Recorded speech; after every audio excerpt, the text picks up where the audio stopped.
목사님은 몸집도 크고 목소리도 우렁찬데 저는 몸집도 약하고 몸무게는 100kg 안 나가기랑 똑같은 것 같아요. 그래서 우리 좋은 목사님 모셔서 목회 잘한다고 또 교회가 성장한다는 소식 들으니까 너무나 감사합니다. 그래서 교인이 아름답고 목사님이 또 잘하시니까 합력하여 선을 이루는 줄 믿습니다. 그래서 보이면 그래요. 남성교회 부흥한다고 소문이 잘 들리던데 하단에 있는 반석교회까지 들리는 것 같아요. 서울에서도 들릴 줄 믿습니다. 한번 기도하십시다. 하나님, 이 시간 우리가 하나님 말씀을 듣기를 원합니다.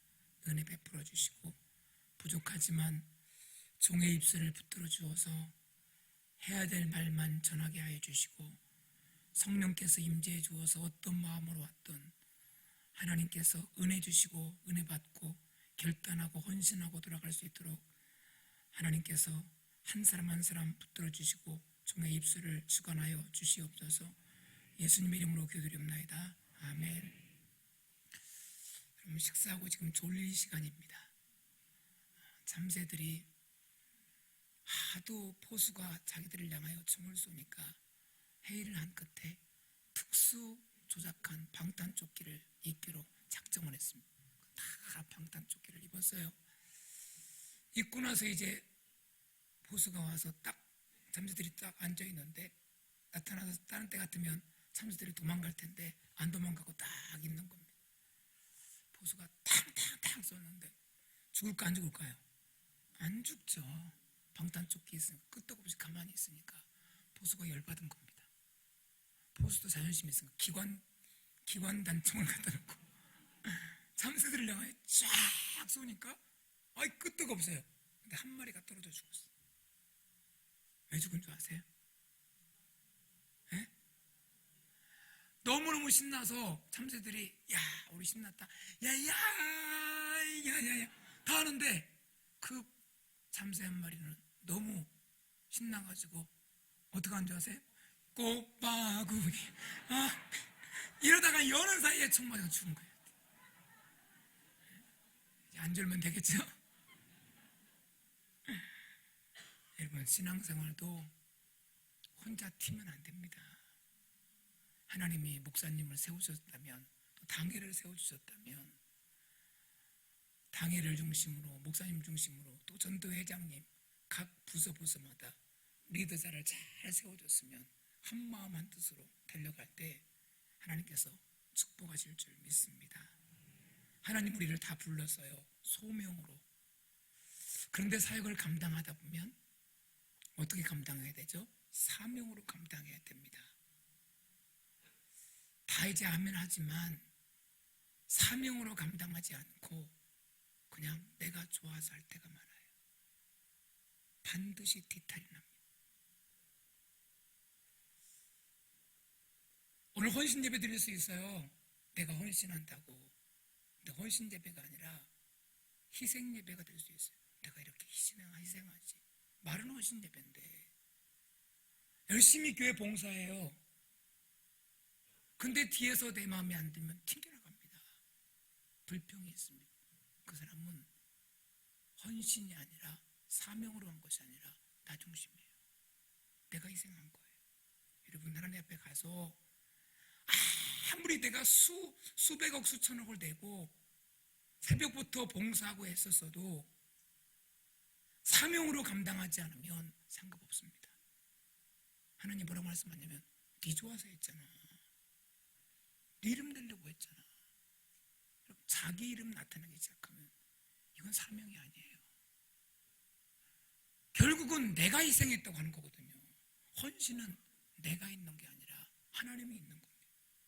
그래서 헌신해서 가는 그곳은 사명 따라 가기 때문에 반드시 그곳에는 살리는 역사가 있습니다. 믿음이 살고 사람이 살고 전도회가 살고 가정이 살고 자녀가 사는 겁니다. 근데 사명 따라 가지 아니하면 헌신하지 않고 내가 열심히 해서 하면 희생을 하는데 그것에는 뭔지 아세요? 살리는 것이 아니라 반드시 나중에는 문제가 생기는 겁니다. 누가 나타나죠? 내가 나타납니다. 내 생각이, 내 마음이 안 들면 문제가 생기는 거예요. 그래서 오늘 남전도회가 헌신 예배를 드리는데 중요한 것은 하나님이 주신 사명이 무엇인가를 알고 그 사명 따라 가면 헌신 예배.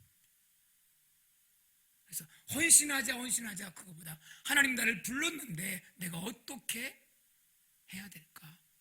그러면 어떻게 해야 살릴 수 있는 사명의 인생을 살 수가 있는가?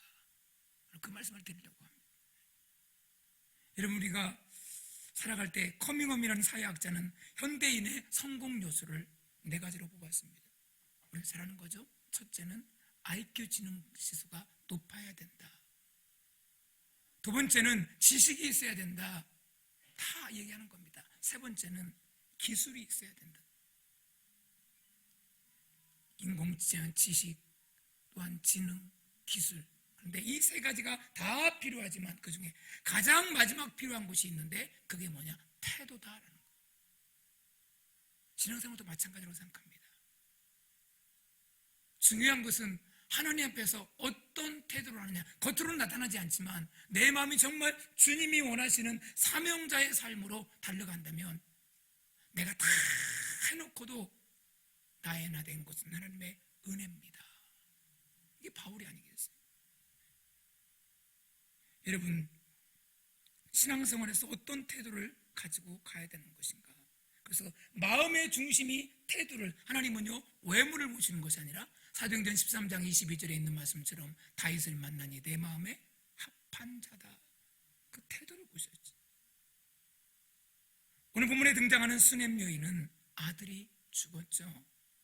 그런데 수넴 여인은 그 죽은 아들의 생명을 살립니다. 한 사람의 인생의 태도가, 믿음의 태도가 죽은 사람도 살린다면 여러분들이 믿음으로 수넴 여인과 같이 살아가서 죽은 사람도 살릴 수 있는 은혜가 주어진다면 가는 곳마다 어떤 일이 일어나겠어요? 엄청난 기적의 역사가 일어나게 될 줄 믿습니다. 오늘 남전도에 오늘 많이 모였잖아요. 그런데 가는 곳곳마다 정말 수넴 여인과 같은 태도를 가지고 살리는 믿음 가지고 간다면 놀라운 역사가 일어나지 않겠는가? 오늘 본문의 배경을 보면 수넴 여인은 하나님의 선지자 엘리사를 극진히 대접했습니다. 오늘 본문 다 읽지는 못했어요. 핵심만 읽었습니다. 대접하다 보니까 오고 갈 때마다 항상 밥을 그 집에서 먹었죠. 오늘날처럼 뭐 가게가 있는 것도 아니고 식당도 있는 것이 아니니까 특별히 방도 따로 만들어서 잠을 자게 만들었어. 얼마나 고마웠으면. 그 수넴 여인의 형편을 다 아니까 어느 날 엘리사가 그 가정에 가서 기도하고 했겠죠. 그래서 여인으로 하여금 아들을 얻게 만들어 주었습니다. 천하보다 귀한 아들을 얻었죠. 수년이 지났습니다. 오늘 4장 18절에 보니까 이렇게 말씀하고 있죠. 그 아이가 자라매 하루는 추수꾼들에게 나가서 그의 아버지에게 이르렀더니 아이가 자랐습니다. 20절에 보니까 무릎에 앉았다는 말씀을 보면 아이가 어느 정도 재롱을 부릴 정도가 됐겠죠. 그래서 아빠의 추수밭에 가서 따라갔다가 갑자기 머리가 아프고 몸이 아프기 시작하니까 아빠가 엄마한테 보내죠. 아마도 아이의 엄마는 아기를 받아들고 있는 힘을 다 했을 겁니다. 그런데 갑자기 아이가 얼마 지나지 않아서 죽습니다. 여러분, 너무 힘든 거죠. 세상에 부모의 입장에서 가장 힘든 게 뭐냐? 자녀 먼저 떠나보내는 거죠. 그래서 여러분, 그러죠. 가슴에 묻는다고 하죠. 가슴에. 이 말은 뭔지 제가 이해가 가겠더라고요. 떠나지가 않는다는 거죠. 항상. 부모님을 떠나보내는 것도 힘들지만 자식은요, 가슴에서 떠날 수가 없다는 거. 여인이요, 절망해져 삶에. 너무너무 힘든 상황입니다. 통곡할 상황, 눈에 보이지 않는 그 자녀 앞에서 어쩔 수 없는 그 상황에서 여인이 어떠한 태도를 가지고 믿음의 삶을 살았기에 살리는 기적의 역사가 일어났는가? 오늘 그 말씀입니다. 첫째로는 21절 말씀 함께 읽습니다. 21절 시작. 그의 어머니가 올라가서 아들을 하나님의 사람의 침상 위에 두고 문을 닫고 나와. 이 말씀은 믿음의 확신과 신념을 행동으로 옮겨야 된다. 이게 기적을 일으키는 첫 번째 빌기. 그의 어머니가 올라가서 아들을 하나님의 사람의 침상 위에 두고 문을 닫았다. 아이가 죽은 것을 다른 사람들이 다 알리지 못하도록 울고 싶은 것도 참았겠죠. 막 속에서는 너무너무 힘든 거죠. 아무도 모르도록 그냥 엘리사가 거했던 침상에 올려놨습니다. 이게 상식적으로 가능한 일인가요? 아니죠. 어떻게 이럴 수 있습니까? 이렇게 숨긴다고 일이 해결되겠습니까? 해결될 수가 없잖아요. 오히려 나중에 엄청난 문제가 발생할 수 있습니다. 그런데도 이 여인은 아들을 엘리사의 방에 놓고 문을 닫아서 다른 사람이 알지 못하도록 한 거예요. 여러분, 이 여인의 태도에서 무엇을 깨달을 수가 있을까요? 믿음의 확신이에요. 그래, 엘리사가 누군지를 압니다. 하나님의 사람 엘리사를 불러온다면 죽은 자도 살릴 수 있다는 믿음이 있는 거예요. 여러분, 이게 쉽지 않습니다. 우리는요, 다음 주에 이제 고난주간 특별 새벽 기도하고 다 교회들마다 하죠. 부활하신 주님을 믿고 아멘해요. 그러나 진짜 삶에서 하나님이 살리고 죽일 것이라는 것을 믿고 사는 것 쉽지 않습니다. 그런데 이 여인은 어떻게 한 줄 아세요? 그 믿음, 머리로 아는 것을 행동으로 옮깁니다. 이게 믿음입니다. 여러분, 믿음과 신념의 차이가 뭔지 아세요? 하나님 믿습니까? 하나님이 이렇게 할 줄 믿습니까? 네, 아멘, 다 할 수 있어요. 확신을 가진 사람도 아멘 할 수 있고요, 신념을 가진 사람도 아멘 할 수 있어요. 믿음과 신념의 차이는 뭔지 아세요? 아멘은 했는데 신념 있는 사람은, 확신 있는 사람은 내가 생각해봐서 아닌 것 같으면 행동 안 합니다. 이건 신념입니다. 교회 신념 있는 사람 많습니다. 내 머리에 계산을 해서 맞고 이성적으로 합리적이면 행동합니다. 아니면 안 합니다. 그건 믿음 아닙니다. 신념이지. 여러분, 많습니다. 교회에 20년 30년 직분자, 심지어 죄송합니다, 목사도 그럴 수 있습니다. 그건 사회에서 가능한 거예요. 내 중심이죠. 믿음이란 뭐냐? 하나님 중심입니다. 여러분, 우리가 고백하잖아요. 하나님은 죽은 자도 살린다. 천지를 창조했다. 창세기 1장 1절에 이렇게 말씀하고 있죠. 대체 하나님이 천지를 창조하시니라. 봐라. 히브리 원문의 그 뜻이 뭐예요? 무에서 유를. 이 말은 뭐예요? 시간을 창조하시는 거예요. 그러면 시간을 창조한다는 것은 내가 오늘 시험을 본다, 수능 언제 본다, 그 시간 가서 그때 무슨 문제가 나올 것을 안다 모른다? 다 안다는 거예요. 시간을 마음대로 조절합니다. 그러니 우리의 생명도 마음대로 조절합니다. 환경 마음대로 움직이십니다. 하나님은. 그러면 그 하나님이라면, 하나님이 말씀이라면, 여러분 보세요. 인간의 이성 가지고, 인간의 생각 가지고 그 하나님과 어떻게 맞출 수 있겠습니까? 똑같이 맞고 합리적이라면 하나님 믿을 필요가 없습니다. 차라리 저는 불교수적 읽다가 옛날에 너무너무 합리적이더라고요. 너무너무 혹하더라고요. 왜? 착착착 맞습니다. 너무 이성적이고 인간적인 것들이 잘 이랬습니다. 이단들이 그렇습니다. 제가 오늘 오면서요, 마음이 너무 무너졌던 게, 교회에서 나와서 가다 보면 신천지 있거든요. 오는데 큰 길가에 40대 이상은 거의 없어요. 20대, 30대 몇백 명이 불러나오더라고요. 전부 다 20대들이고 30대 초반. 제가 차 타고 보면서 40대 없어요. 거의.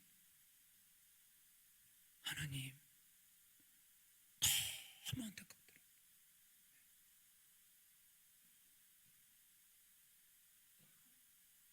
그러니까 그들은 신념이잖아요. 왜요? 논리적이고 이성적으로 나가니까. 그래서 여러분, 논리적으로 이성적으로 얘기해가지고 그것 따르면 그건 신념이 믿음 아니에요. 믿음은 하나님은 무한하신 분이시니까 내 논리와 이성을 초월해서 어떤 말씀을 하시든지 주님이 말씀하면 믿고 행동하는 것, 이게 믿음인 줄 믿습니다. 여러분, 제가 지난주에 헌금의 설교를 했어요. 제가 1월 달에 들어와서 주제 설교하고 담대하게 도전하라. 그렇게 도전해서 하나님이 가나안 땅을 허락했는데 그 땅을 차지하기 위해서는 제일 중요한 것은 예배다, 그리고 기도다, 말씀이다. 하나하나 방법을 제가 설교했습니다. 헌금 얘기했습니다. 헌금 물질을 드리는 게 아닙니다. 가인과 그 재물, 아벨과 그 재물. 헌금은 나를 드리는 겁니다. 가인을 받지 않았기 때문에 재물을 받지 않은 겁니다. 단순히 돈을 드리는 거 아니에요. 제가 그래서 교인들한테요, 많이 내라 적게 내라 그 얘기가 아닙니다. 이런 헌금은 나를 드리는 거예요. 그리고 은혜를 받아서 은혜로 드리는 거예요. 그리고 고린도 교회 얘기하면서 마게도냐 교회 얘기를 들었습니다. 고린도 교회가, 여러분, 예루살렘 교회가 너무너무 힘들고 어려움을 당하니까 바울이요 편지를 썼어요. 예루살렘 교회 좀 도와줬으면 좋겠다. 고린도 교회가 당연히 도와야지 그랬더니 다 만장에 결의했습니다. 근데 헌금하지 않습니다. 마게도냐는 교회는 너무 어려워요. 어려운데 어떻게 한 줄 아세요? 사도 바울이 한번 편지하고 안 해도 된다는 식으로 그랬어요. 근데 헌금을 엄청나게 한 거예요. 액수가 많은 게 아니라 차선으로 다 한 거예요. 그들은 어떻게 한 줄 아세요? 바울한테 편지하기를 우리 좀 제발 헌금 좀 하게 해주세요 하는 거예요. 그럼 바울이 편지 속에서 헌금하라고 강요했냐? 아니요, 하지 않았습니다. 안 해도 된다고 하는 걸 정도예요. 힘드니까. 그런데 어떻게 헌금한 줄 아세요? 딱 하나예요. 은혜 받은 거.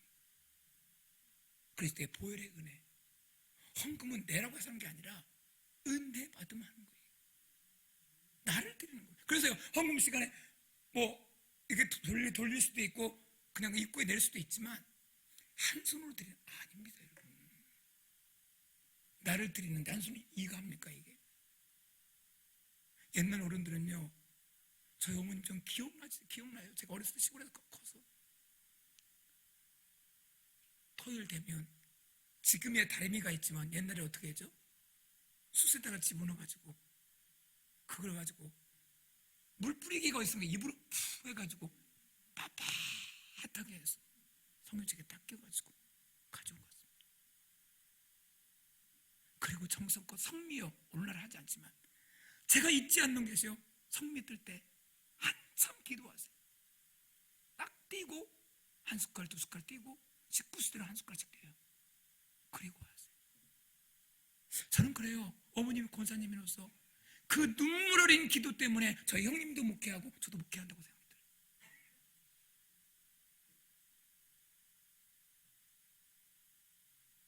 여러분, 저는 우리 전도회가 헌신 예배 드린 거 좋은데 사명 따라서 정말 중요한 것, 신념이 아니라 여러분 믿음 따라 살 수 있기를 간절히 바랍니다. 영상 하나 잠깐 보겠습니다.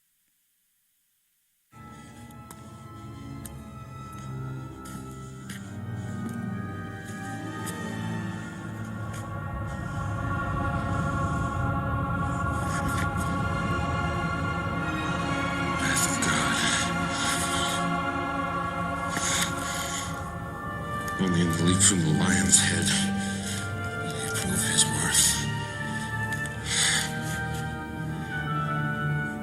Impossible. Nobody can jump this. Indy! Indy, you must hurry! Come quickly!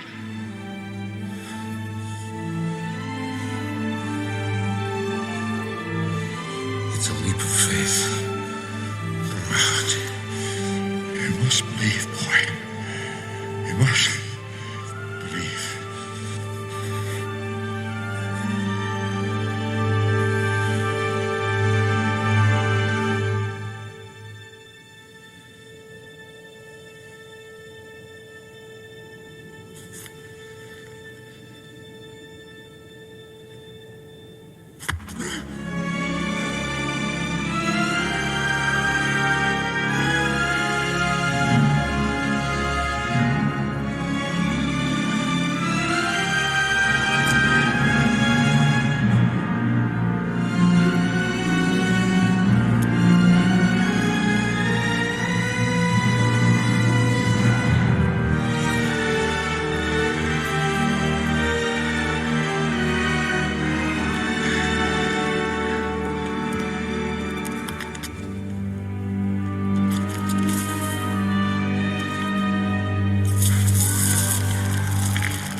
쉽지 않죠. 믿음의 길.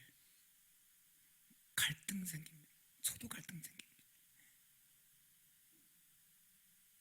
그래서 그리스도인들이 믿는다고 하면서도 행동을 못하는 경우가 너무 많습니다. 왜요? 현실과 믿음 사이에는 갈등이 있으니까. 여러분, 영화니까 발로 밟는다 신의 길. 여러분 같으면 하나님이 말씀했으니까 밟아라. 쉬울 것 같습니까? 머리로는 해야지. 근데 실제 딱 믿음의 길을 걸어가려고 하면 현실을 따집니다. 부인할 수 없는 현실입니다. 그때 하나님은요, 믿음이냐 현실이냐 선택하라는 겁니다. 아브라함을 향하여 하나님이 말씀할 때 지시한 곳을 향하여 가라고 하지 않습니다. 지시할 곳을 향하여 가라고 말씀하고 있어요. 한 걸음 가면 그 다음에 길을 주시는 하나님이세요. 오늘 밤에 하나님이 나타나서 여러분들이 헌신하려고 하고 봉사하려고 할 때 딱 나타나서 이때 이렇게 해줄게 이렇게 말씀하면 얼마나 좋겠습니까? 하나님 절대 그렇게 말씀하지 않습니다. 그건 믿음이 아니거든요. 갈래? 따라와. 가. 그 다음에는요, 그냥 가. 그 다음 하나님이 하시는 겁니다. 여러분, 요셉의 인생이, 다윗의 인생이, 차라리 다윗이 그랬을 거예요. 하나님, 나를 기름 부어 세우지를 말지. 왜 세워서 이렇게 고생하게 만듭니까? 그래서 계속 생명의 삶 큐티가 다윗에 대한 얘기 아니에요. 그것도 누가 자기를 죽이려고 하죠?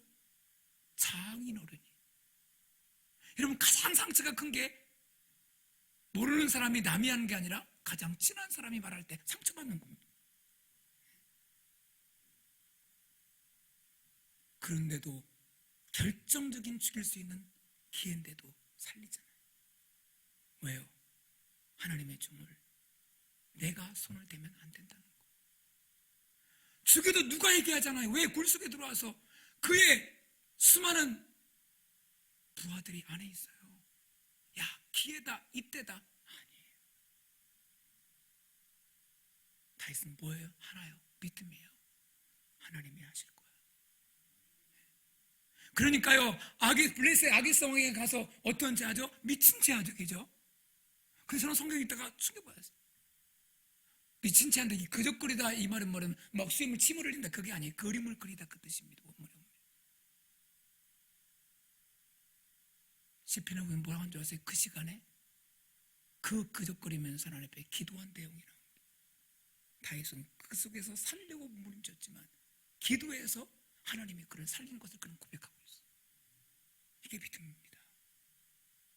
하나님, 내가 이렇게 피했는데 왕으로 내가 잘못한 것도 없는데 어떻게 내가 이렇게 봉사하고 헌신하고 했었는데 나에게 이러한 고난을 주십니까? 그 속에서도 어려움 속에서도 원망하지 않고 하나님 앞에 기도했던 다윗, 그를 통해서 하나님 마음에 합하다고 하는 거예요. 쉽지 않죠. 그러나 그 하나님은 살아계시기에 이곳에 여러분과 동행하시는 줄 믿습니다. 함께하고 계십니다. 그래서 수냄 여인은요, 머리로만 믿은 것이 아니라 믿은 것을 실제 삶으로 행동으로 옮긴 겁니다. 그렇게 믿음으로 행동으로 옮길 때 기적이 일어나지. 여러분, 우리는 열왕기상 17장에 보면 너무나 잘 아는 엘리야 이야기가 있어요. 엘리야가 3년 6개월 동안 아방에게 내 말이 없으면 우루가 있지 않겠다고 선포했죠. 그러면 저는 그래야죠. 엘리야야, 너 생명 걸고 왕 앞에 갔으니까 내가 너 책임져 줄게. 그 정성 아니에요? 근데 하나님 어떡하죠? 도망가라고 그래요. 여러분 보세요. 내가 생명 걸며 걸었는데 하나님 앞에 헌신했는데 돈 다 바쳐서 헌신했는데 하나님이 또 도망가라 해요. 이게 이해가 되냐고요, 여러분. 갑니다. 가서 하나님이 까마귀로, 그렇죠? 물로, 하나님 살아계시네. 자, 거기까지 좋다 하십시다. 가뭄이 되니까 물이 끊어져요. 그때 어디로 가라고 그랬죠? 시돈 땅, 아방의 부인 이세벨의 아버지가 거하는 바알의 왕국. 지금 자기를 잡아 죽이려고 하잖아요. 가면 잡혀 죽는 겁니다. 하나님이 가라고 그래요. 하나님, 가면 죽어요. 갈수록 이해가 안 되는 거예요. 여러분 신앙생활 지금 하면 할수록 저는요 하면 할수록 힘든 것 같아요. 제가. 이해가 안 될 때가 너무너무 많아요. 그때 막 몸부림칩니다. 제가 하나님. 그 몸부림치다 차오준 사목사님 그럴 거예요. 몸부림치다 하나님의 은혜를 깨닫고 말씀을 전하니까 교인들하고 마음이 공감이 되는 거지. 목사님과 아멘? 아닙니다 여러분. 저와 여러분하고 똑같아요. 다른 게 없어요. 자 물어보십시다.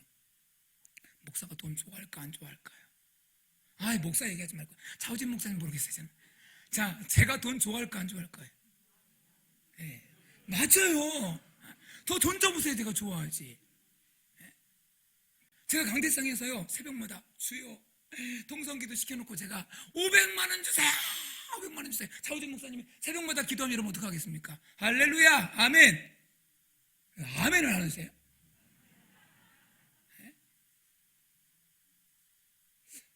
목사님 돈 달라고 하면 안 되지.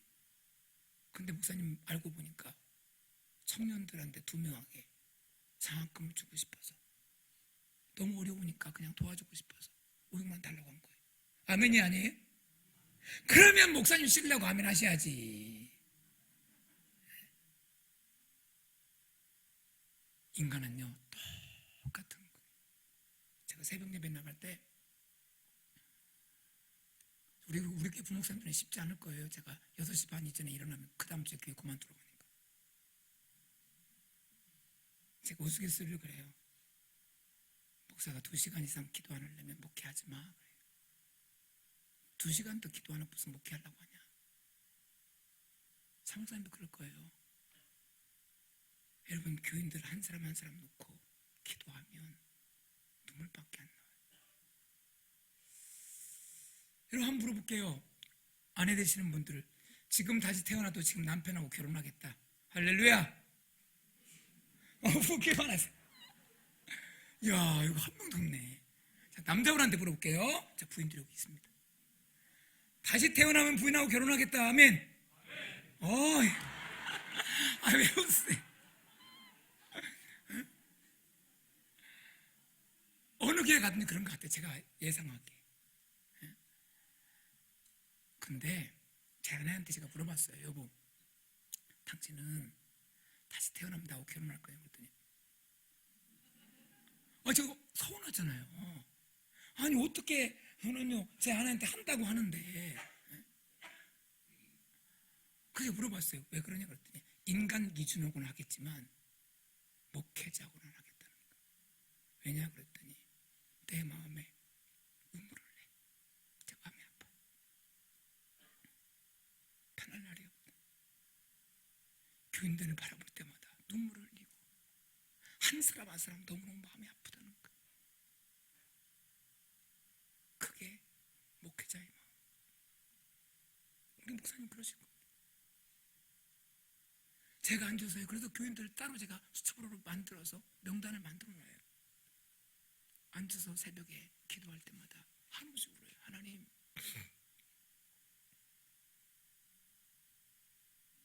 제 힘으로 할 수가 없습니다. 하나님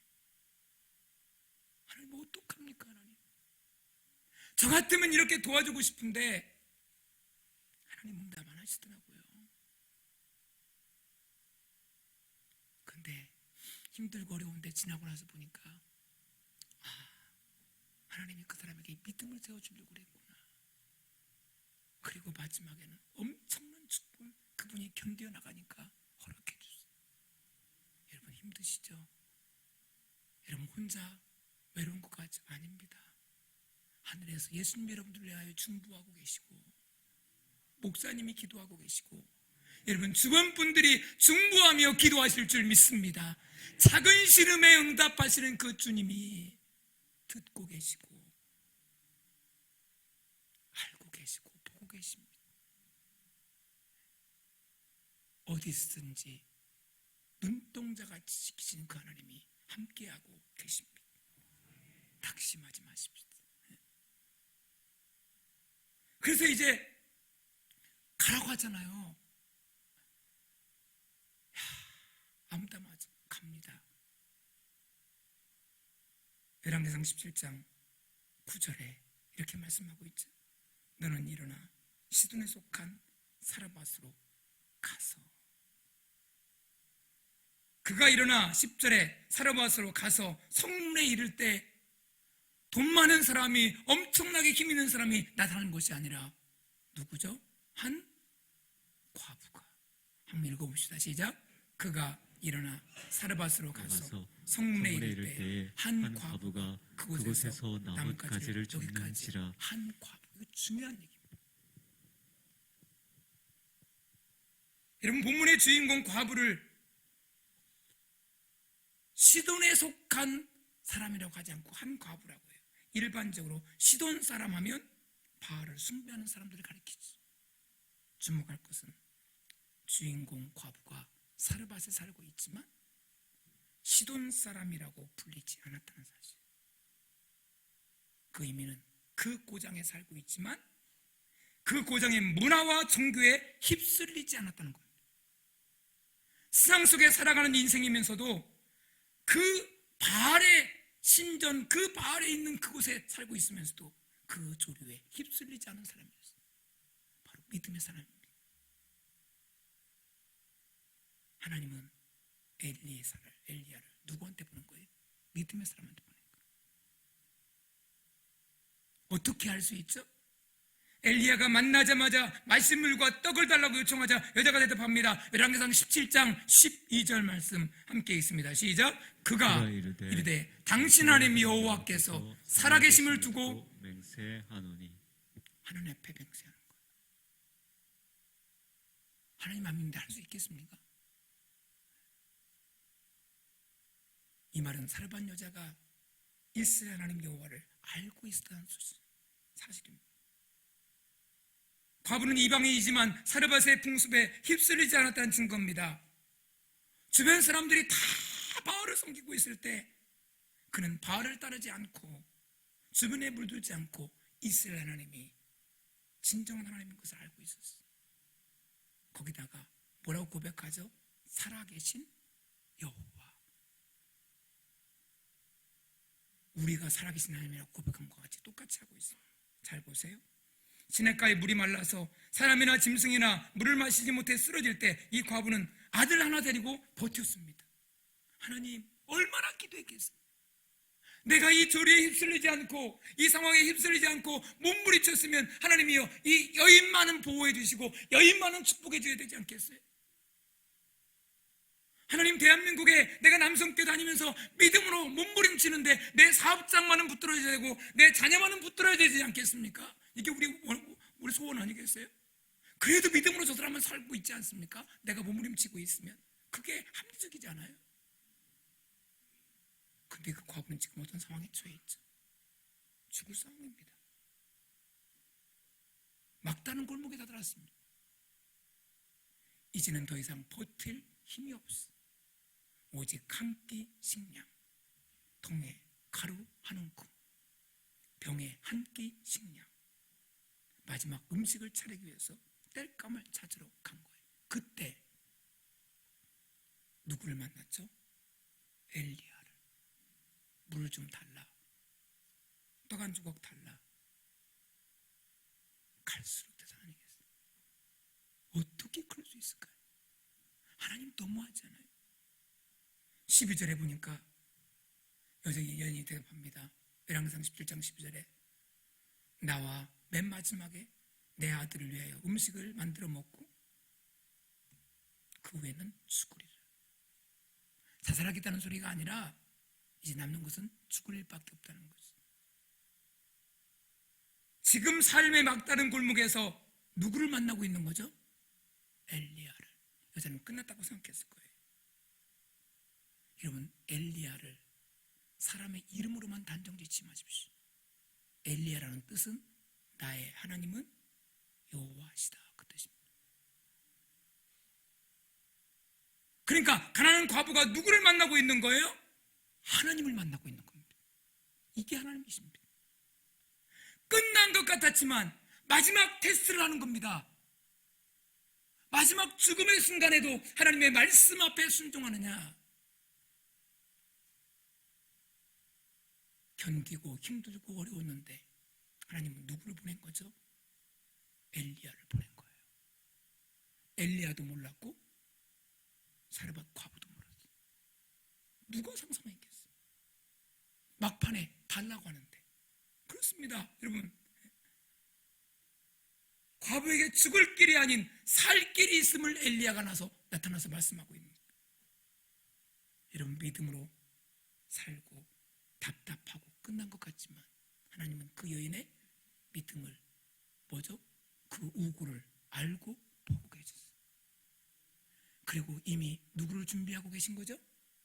엘리야를 준비하고 계신 거예요. 우리가 헌신하고 사명대로 살아가면 힘은 들고 어렵지만 하나님은 결정적인 순간에 하나님의 천사를 보내고 하나님의 사람을 보내서 우리를 회복시키시고 은혜 가운데 기적으로 일으킬 줄 믿습니다. 그러므로 여러분 어떻게 해야 돼요? 믿음으로 사셔야 돼요. 그게 살리는 길입니다. 여러분 자녀한테도요, 믿음 가르치세요. 믿음. 좋은 대학 가라 뭐하라. 부모님 그거는요, 부모가 그렇게 해주고 싶은 마음이 있죠. 다 하고 싶은 마음이 있어요. 저는요, 자녀가 많지 않아요. 셋밖에 안 돼요. 왜 웃으세요? 둘이면 본전이에요. 근데 제가 세대 때 하는 얘기 있어요. 엄마 아빠 알지? 알아야 돼요. 아들아, 막내가 아들인데 아빠가 너에게 물려줄 건 딱 하나야. 강대상에 뭔 줄 아니? 새벽마다 아빠가 무릎 꿇고 기도할 때 뒤에 받치는 무릎대가 있어요. 그거 너한테 줄 거야. 그래. 마지막 그거 주고 떠날 겁니다. 아무것도 없습니다. 믿음 심겨주면 어떻게 살아야 되고 무엇을 위해 살아야 되고 부모한테 효도합니다. 지금 60대 이상이신 분들은 제일 불쌍하신 분이에요. 왜요? 낀 세대거든요. 어머니 아버지한테 잘해야 되는데 이제 여러분 자녀가 여러분들 잘 모실 거라고 생각하지 마세요. 나는 나이 들면 어디 간다? 천국 간다. 그거 당연한 거고. 어디 간다? 예, 저도 그렇게 해요. 내가 간다고 저는 얘기해요. 가셔야 돼요. 시대가 그래요, 여러분. 그래, 맞아. 마음이 아프죠. 예? 가야 됩니다, 시대가. 그런데 남성교회 교인들은 건강하시게 100살까지 사시기 바랍니다. 조건이 있어요, 건강하게. 그리고 마지막에 하늘나라 갈 때 주무시다가 샥 하세요. 제가 신방 가서 요새 대신방 기간인데 한 80 몇 세 되신 분한테 어르신 뭐 올해는 안 사시다 102살까지 사셔야죠 건강하게. 그랬더니 그렇잖아, 내가 100살 이상 살려고 말하고 다녀. 그래서 빨리 천국 가세요 그랬다면 교회 안 나오십니다. 예? 여러분, 하나님이 절대 믿음으로 살면 책임져요, 자녀한테요. 그래서요, 제가 느끼는 게 있어요. 믿음으로 양육하면 믿음으로 하나님이 책임져 준다는 거예요. 그래서 여러분 가정에 꼭 일주일에 한 번씩 가정 예배 드리세요. 그래서 자녀들한테 아침마다 잠언은 31장이잖아요. 그러면 한 장씩 읽으시고 좋은 말씀 꼭 아침마다 보내세요. 읽든 안 읽든, 카톡으로 보내든 문자로 보내든, 그리고 기도하세요.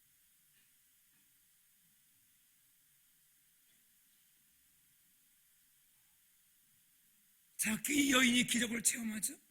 그래서 17장 10절에 보니까 청컨대 그릇에 물을 좀 가져다가 나로 마시게 하라. 그랬더니 11절에 청컨대 내 손에 떡 한 조각을 내기로 가져오라. 자, 엘리야가 과부에게 요구하는 주문은 엄청난 부담이잖아요.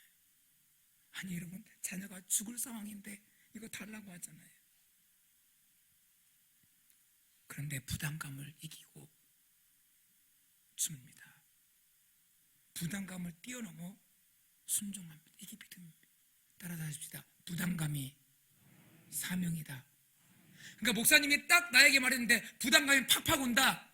할렐루야, 사명인 줄 알고 순종하세요. 제가 늘 제가 제자 훈련하면서 그러세요. 자, 부담감이 사명이다 라고 했어요. 네. 그러니까 하나님 말씀에 부담감이 오면 사명인 줄 알고 받으시면 돼요. 인간적인 얘기 그건 아니고요. 그러면 하나님 반드시 축복합니다. 이 과부가요, 부담감을 사명을 받아들이고 순종하니까 BC의 인생에서 AD의 인상으로 완전히 바뀌는 거예요. 기원 전과 기원 후가 예수 그리스도가 오신 후로 바뀌었죠? 인생이 완전히 바뀝니다. 그래서 17장 13절에 말씀하고 있습니다. 먼저 그것으로 나를 위하여 작은 떡 하나를 만들어내기로 가져오고 후에 너와 내 아들을 위하여 만들라. 14절에 그 통의 가루는 당하지 아니하고 병의 기름은 없어지지 아니할 것이다. 여러분, 지극히 상식적이지 않습니다. 우리의 계산과 다릅니다. 이게 하나님이세요. 그래서 믿음을 요구하세요. 자, 1 빼기 1은 얼마죠? 0. 대답 좀 그냥 자연스럽게 1 빼기 1은 0. 그는 하나님 그 엘리야는 과부에게 지금 하나님의 산수를 가르쳐주고 있어요. 1 빼기 1은 0인데 하나님은 1 빼기 1은 무한대라고 가르치는 거예요. 이게 하나님 법칙입니다. 분명히 이거 없으면 다 죽어. 이거 아니면 끝나. 세상은 0이에요. 하나님은 뭐예요? 무한대라는 거예요. 통의 가루가 병의 기름이 끊어지지 않습니다. 그런데 이 무한대가 될 수 있는 조건 딱 하나입니다. 먼저 엘리야를 위하여, 먼저 하나님을 위하여, 그 다음에 너와 내 아들을 위하여. 이게 믿음입니다. 먼저 하나님을 위하여. 힘듭니다. 고민합니다. 갈등이 있습니다. 당연히 갈등이 있습니다. 그러니까 보세요. 사르밧 여인에게 언제 산수를 가르쳐 주는 줄 아세요? 평탄하고 잘 될 때 그 가르쳐 주면요, 듣지도 않습니다. 정말 죽는 사람의 그 고통 속에서 그의 믿음을 테스트 하시는 거예요. 가장 가난할 때, 가장 어려울 때. 여러분, 지금요, 내가 너무너무 힘들고 너무너무 어려울 때 하나님이 딱 말하고 있습니다. 1 빼기 1은 뭔지 아니? 하나님 없는데요, 무한대야. 믿음으로 도전해. 오늘 말씀하고 있어요. 전도의 헌신예배. 헌신예배 드렸다가 아니라 너 사명으로 살 거니 1 빼기 1은 무한대야. 믿음으로 살래? 오늘 도전하고 있는 거예요.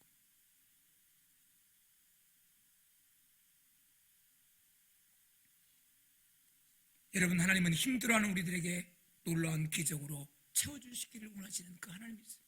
더 주고 싶은 거예요, 하나님. 그런데 그릇을 만들라는 거, 믿음의 그릇, 더 나가서 사람의 그릇을 만드는 거. 여러분, 그릇을 만들려면요, 용광로에 집어 넣어야 나오는 겁니다. 그냥 나올 수가 없습니다.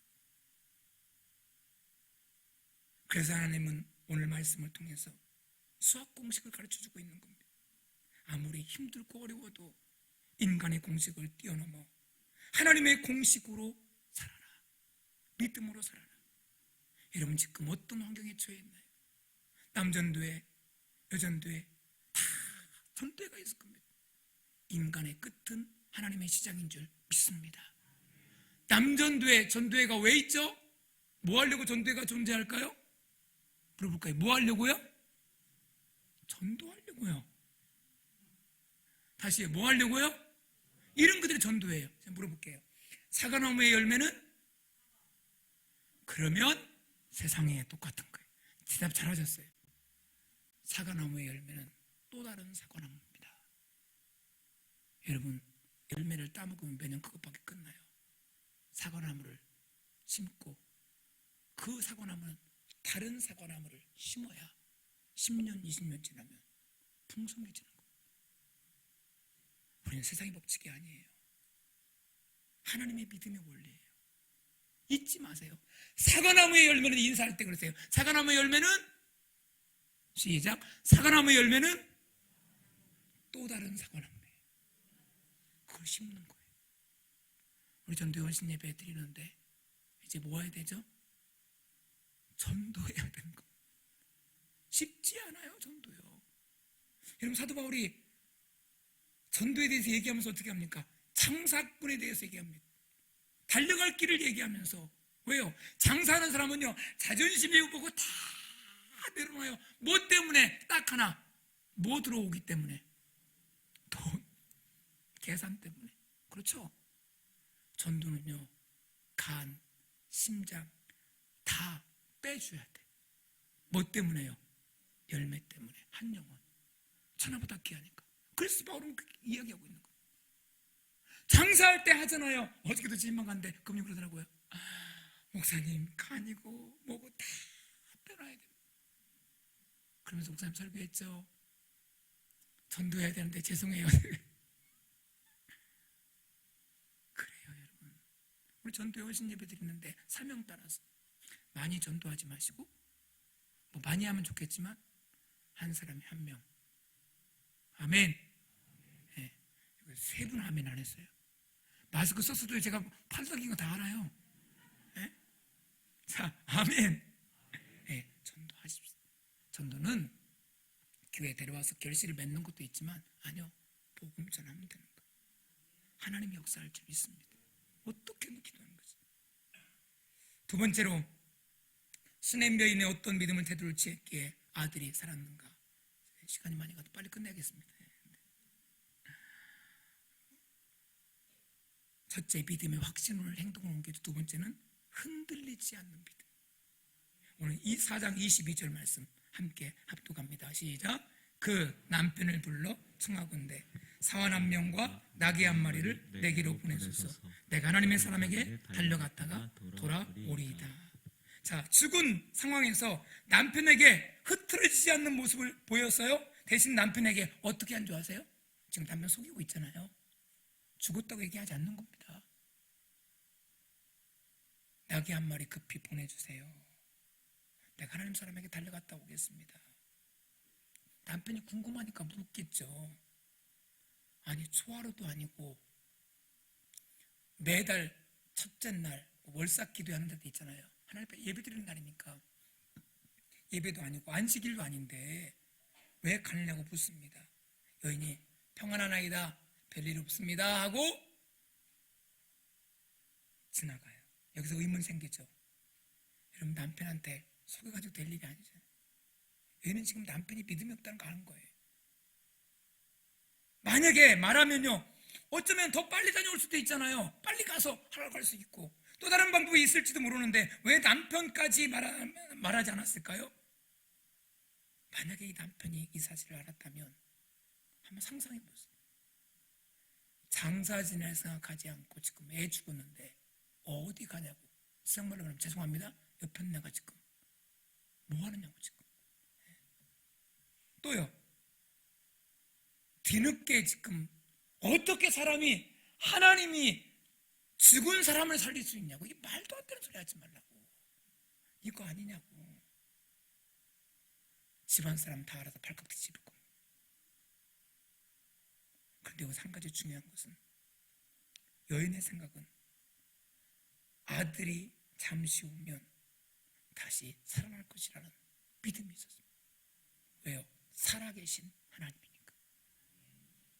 믿음이 변하지 않아요. 지속합니다. 흔들리지 않습니다. 믿음이. 여러분, 수넴 여인을 통해서 우리가 어떤 급한 상황을 만나도 당황하지 않는 침착한 그리스도의 모습을 볼 수가 있죠. 급박한 상황에 있다 할지라도 허둥지둥되지 않습니다. 그렇다고 이 여인이요, 마음이 편안했을까요? 너무너무 힘듭니다. 그 힘든 가운데 있을지라도 뭐예요? 흔들리지 않는 믿음 가지고 끝까지 나가겠다는 거예요. 이게 여러분, 헌신은 뭐냐? 분명히 한두 번 하고 주님을 위해 살다가 믿음으로 살면 갈등이 생깁니다. 반드시 갈등. 그때 어떻게 돼요? 끝까지 가야 돼요. 흔들리지 말아야 돼요. 믿음의 사람은 하나님이 함께 하심을 믿기에 당당하게 믿음으로 나갑니다. 그래서 바울이 로마에 호송되어 갈 때 270명이 배를 탔지만 다 버리고 이제 구원의 유망이 없을 때 절체절명의 상황에서 뭐라고 고백하죠? 사도행전 27장 22절에 이제 너희를 권하노니 이제는 안심하라. 너희 중 아무도 생명에는 손상이 없고 베품이라. 이게 돌아버린 거죠. 어떻게 지금 다 버렸는데 안심하라고 할 수가 있겠냐 이게요. 바울은 딱 하나입니다. 그가 믿는 것은 25절에 나는 내게 말씀하신 그대로 되리라고 시작 하나님을 믿노라. 할렐루야. 이게 믿음입니다. 하나님은 살아계십니다. 어떻게 됐죠? 바울 한 사람 때문에 다 살았습니다. 그래서 수많은 사람들이 다 아니라고 할지라도 나는 믿음으로 가겠습니다 하면 그 사람을 통해서 하나님은 일하실 줄 믿습니다. 우리 남성교회, 남전도회가 그러한 전도회가 될 수 있기를 간절히 바랍니다. 훨씬 예배로 끝나지 말고 그래 내가 사명 따라 말씀 따라 변하지 않는 믿음을 가지고 흔들리지 않아야겠다 고백할 수 있기를 바랍니다. 그래야 사람 살립니다. 그래야 교회를 살립니다.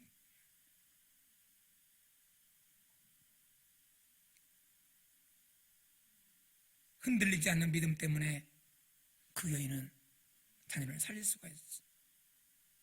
마지막 세 번째로 살리는 믿음은 어떤 믿음이었느냐? 포기하지 않는 믿음. 흔들리지 않고 가는데 포기하는 상황이 계속 오는 거예요. 고비고비 옵니다. 엘리사를 만난 다음에 여인의 행동을 보면요, 포기하지 않는 믿음의 소유자임을 알 수가 있죠. 급히 달려갔는데 게하시가 엘리사가 오니까 가서 보낸 거예요. 왜? 잘하니까. 가서 게하시가 와서 인사를 하고 데리고 오죠. 그래서 오자마자 급하게 어떻게 하죠? 27절에 보니까, 오늘 본문 27절에 보니까 그 발을 아는지라.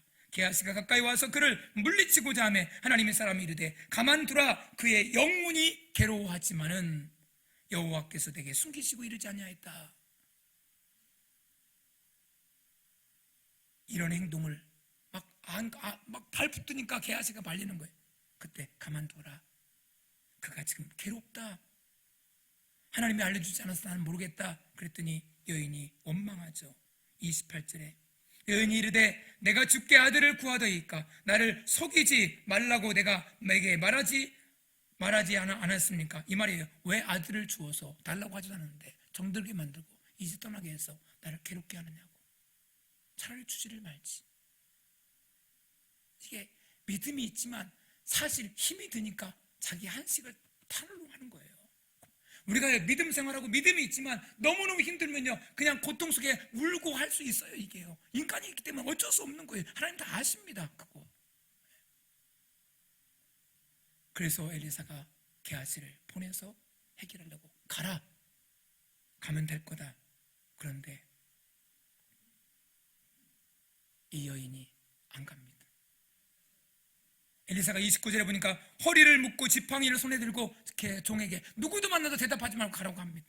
안 가죠. 직접 갈 것을 요청하죠. 30절에 함께 읽습니다. 아이의 어머니가 이르되 여호와께서 살아계심과 당신의 영혼을 살아계심을 두고 맹세하느니 내가 당신을 떠나지 아니리이다. 엘리사가 이에 일어나 여인을 따라가니. 하나님이 함께 하시면 엘리사가 하나님이라고 그랬죠. 나는 어떠한 방법 어떤 것도 믿지 않겠습니다. 하나님만 끝까지 붙들고 가겠습니다. 이 믿음이에요. 왜요? 알리지도 않았잖아요. 그러니까요 생명 건 거예요. 거기에. 여러분 믿음은요 생명을 걸 만한 가치가 있는 거예요. 여러분 생명을 걸면 죽은 자도 살리는 역사가 일어나는 하나님의 은혜와 기적이 일어날 줄 믿습니다. 이게 하나님이세요.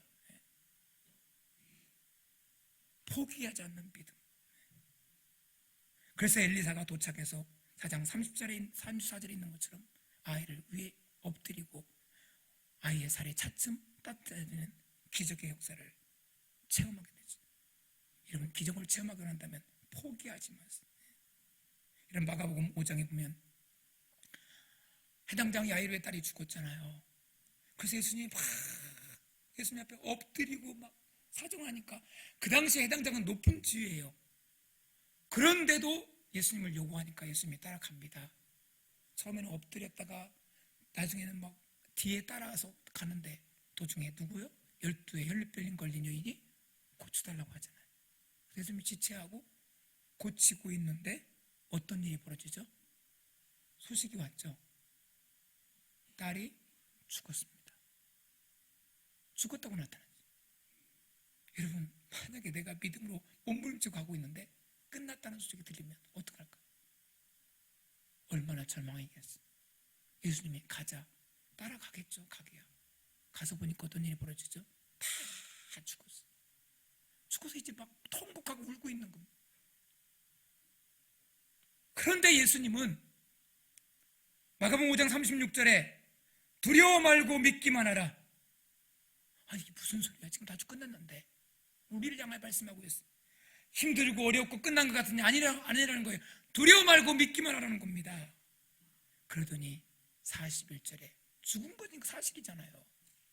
달리 타고 소녀야 일어나라. 일어난 줄 믿습니다. 일어났잖아요. 이게 예수님이세요. 왜요? 끝까지 포기하지 않는 믿음을 보시는 거예요.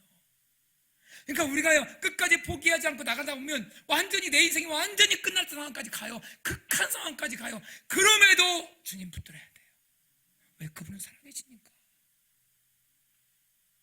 그러면 기적을 체험합니다.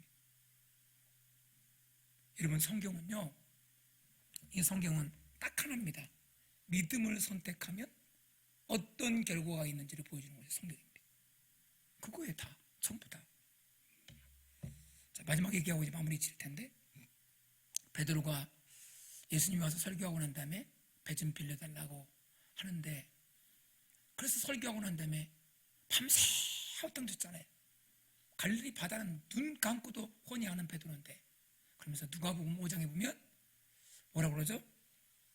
깊은 데로 가서 그물을 던지라. 또 요한복음은 예수님을 배신하고 돌아와서 밤새 헛땅 쳤는데 예수님이 오셔서 얘들아 떡을 준비하고 숯불에 구우면서 베드로에게 한 말이 있죠. 오른편에 그물을 던져라. 그때 몇 마리 잡혔죠? 모나미 물편에 써 있잖아요. 153마리. 자, 153. 그럼 여러분 물어볼게요. 한번 상상해 보십시다. 배에 153마리가 물고기가 됐는데 가득 찼더라. 그러면 배가 큰 배일까요? 중간 배일까요? 작은 배일까요? 네, 작은 배예요. 가만히 상상해 보세요. 팔뚝만 해도 153마리 많지가 않아요. 그러면 배가 남성교회 이 본당만 할까요? 반만 할까요? 그보다 작을까요? 목사님, 그 당연히 작은 거지. 자, 그러면 오른편하고 왼편하고 몇 미터 될까요? 10m 돼요? 2, 3m밖에 안 돼요. 그렇죠? 그러면 오른편에 던지나 왼편에 던지나 거기가 거기요. 거기가 거기요. 앞이나 뒤나 똑같습니다. 근데 왜 예수님이 오른편에 던지라고 하지 마세요? 내 말에 순종하는 걸 포기하는 거예요. 여러분 논리적으로 합리적으로 이성적으로 맞지 않아요. 오늘 우리가 하나님의 말씀대로 믿음으로 간다는 것은 세상적으로는 맞지 않아요. 그런데 하나님 뭐라고 말씀하면 나 하나님이야. 나 하나님 너를 위해 십자가에 죽지 않았냐. 내가 너를 얼마나 사랑하는 줄 아니. 내 생명을 바쳐서 너를 구원시켜서 영원한 천국에 인도할 거야. 그 사랑이 말씀하고 있는 겁니다. 말씀대로 살으라고요. 그러면 내가 채워주겠다고요. 또 보세요. 깊은 데로 가서 그물을 던지라. 그러면 여러분들 배가 작다고 했어요. 깊은 데는 최소한 30m, 50m 가야 돼요. 그러면 그 작은 배 30m 그물을 싣고 가겠습니까? 실었다 올리다가 배 뒤집어집니다. 올리지도 못합니다. 그물을 실을 수가 없습니다. 근데 왜 예수님이 깊은 데로 가서 그물은 몇 미터도 안 될 텐데 던지라고 할까요? 네 논리 가지고 안 되지. 네 생각 가지고 안 되는 것 같지. 목사님 지금 전도가 안 돼. 지금 어느 때인데요? 목사님 지금 이런 상황인데 어떻게 헌신해요? 적당히 하고 이렇게 하면 되죠. 여러분 아닙니다. 목사님이 말씀이 아니라 하나님이 말씀을 목사님이 선포하면 아멘하고 순종할 수 있기를 간절히 바랍니다. 하나님이 말씀하면 하시세요. 그랬더니 어떻게 일어나죠? 배가 가득 차고 그물이 그 당시에 그물은요 좋은 그물이 아니에요. 찢어져요. 찢어지지 않도록 하나님이 만들어 주시는 거 이게요. 내가 볼 때는 안 될 것 같아요. 내가 볼 때는 힘들 것 같아요. 그런데 하나님이 채워주시고 하나님이 거두게 하시고 하나님이 열매를 맺게 하실 줄 믿습니다. 이게 믿음입니다. 믿음.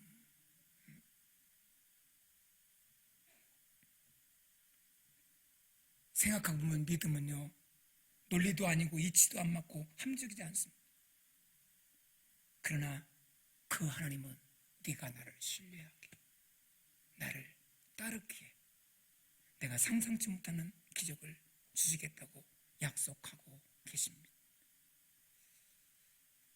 여러분, 노아가 방주 안에 있을 때 얼마 동안 있었죠? 얼마요? 40일. 1. 40일. 2. 50일. 3. 80일. 4. 모르겠다. 자, 정답. 모르면 대답 맞는 게 제일 좋은 거예요. 답 없습니다. 1년 17일 있었습니다. 2월 10일 날 들어갔어. 1월 10일 날 들어갔어. 2월 17일 날 나갔습니다. 비가 온 것은 40일 내냈지만 들어가서 땅에 나올 때까지 1년 17일 있었어요. 그러면 방주 안에서 노아의 생활이 좀 어떻게 했어요? 1. 그래도 살만했다. 하나님 보호했으니까. 그래도 행복했다. 3번째, 지옥 같았다. 4번, 너무너무 힘들었다. 몇 번? 갈등이죠. 하나님이 들어가게 했는데 너무너무 힘들었어요. 축구장만 하거든요. 거기서 개 한 마리가 막 달려다니면 모든 짐승이 깰 겁니다. 그러면 그거 누가 주체하고 똥을 주면 누가 치워요? 노아의 식구가 다 치워야 돼요. 여러분, 이게 쉬운 게 아니에요. 쉬운 게 아니라고. 근데 노아가 어떻게 그걸 견딜 수 있었는가? 딱 하나입니다. 창세기 6장 16절에 보니까 창이 딱 하나예요. 딱 한 규빗 동서남북 동그랗게 딱 하나님만 바라보라고. 그래서 노아가 그렇게 방주를 만든 거예요. 하나님만 바라보라고. 그리고 노아에게 이렇게 얘기하죠. 방주를 만드는데 몇 년이요? 120년. 자기 돈 들여서. 그때는 그 당시는 비도 안 왔으니까 너 미친놈 아니냐고. 어떻게 그럴 수 있냐고. 노아가 어떻게 그렇게 할 수 있을까요? 여러분, 교회 헌신을 어떻게 하죠? 나는 하나도 이익이 안 오고 나는 다 힘들어도 오직 하나님의 영광을 위해서. 할렐루야. 이러면 저는 아멘이 안 돼요. 하나님, 내가 이렇게 헌신하면 나한테도 은혜 주시고 뭔가 해줘야 되죠. 그런 생각 가집니다. 여러분, 맞잖아요. 그죠? 헌신하면 자녀에게도 하나님 축복가 맞습니다. 그게 맞아요. 그러나 그게 본질은 아니지만 하나님 책임주세요. 창세기 6장 14절 말씀 읽고 정리하겠습니다. 한번 찾아보십시다. 창세기 6장 14절.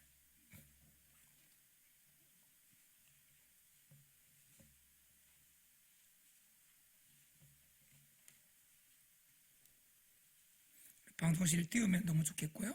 6장 14절.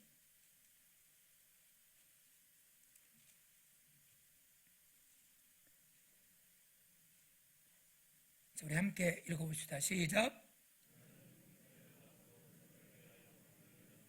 그 안에 칸들을 막고 역청을 그 안팎에. 누구를 위하여? 너를 위하여. 이게 키입니다. 하나님이 방주를 만든 것은 누구를 위한 거예요? 너를 위한 거예요.